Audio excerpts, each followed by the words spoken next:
श्रीपीठे सुरपूजिते शङ्खचक्रगदाहस्ते महालक्ष्मी नमोऽस्तुते। नमस्ते गरुडारूढे डोलासुरभयङ्करी सर्वपापहरे देवी महालक्ष्मी नमोऽस्तुते। सर्वज्ञे सर्ववरदे सर्वदुष्टभयङ्करी सर्वदुःखहरे देवी महालक्ष्मी नमोऽस्तुते। सिद्धिबुद्धिप्रदे देवी भुक्तिमुक्तिप्रदायिनी मन्त्रमूर्ते सदा देवी महालक्ष्मी नमोऽस्तुते। आद्यन्तरहिते देवी आदिशक्ति महेश्वरी योगज्ञे योगसम्भूते महालक्ष्मी नमोऽस्तुते। स्थूलसूक्ष्ममहारौद्रे महाशक्ति महोदरे महापापहरे देवी महालक्ष्मी नमोऽस्तुते।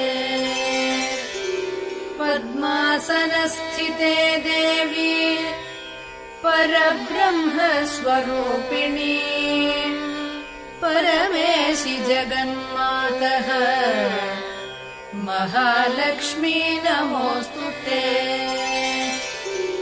श्वेताम्बरधरे देवी नानालङ्कारभूषिते जगत्स्थिते जगन्मातः महालक्ष्मी नमोऽस्तुते।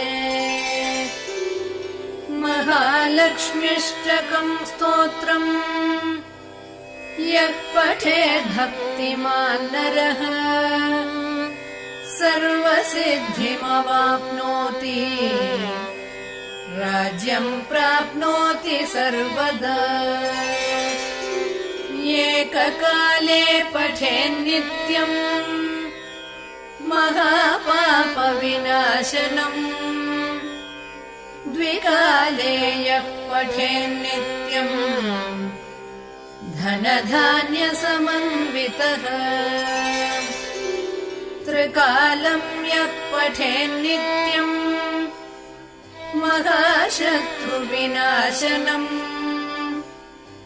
महालक्ष्मीर्भवेन्नित्यम् प्रसन्ना वरदा शुभा।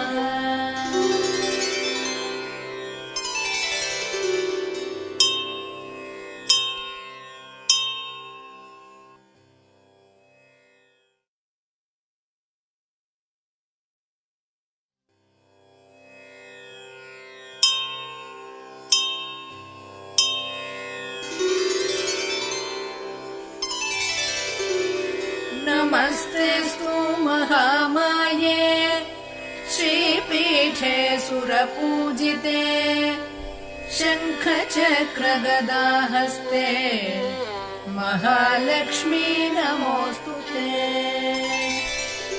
नमस्ते गरुडारूढे डोलासुरभयङ्करी सर्वपापहरे देवी महालक्ष्मी नमोऽस्तुते। सर्वज्ञे सर्ववरदे सर्वदुष्टभयङ्करी सर्वदुःखहरे देवी महालक्ष्मी नमोऽस्तुते। सिद्धिबुद्धिप्रदे देवी भुक्तिमुक्तिप्रदायिनी मन्त्रमूर्ते सदा देवी महालक्ष्मी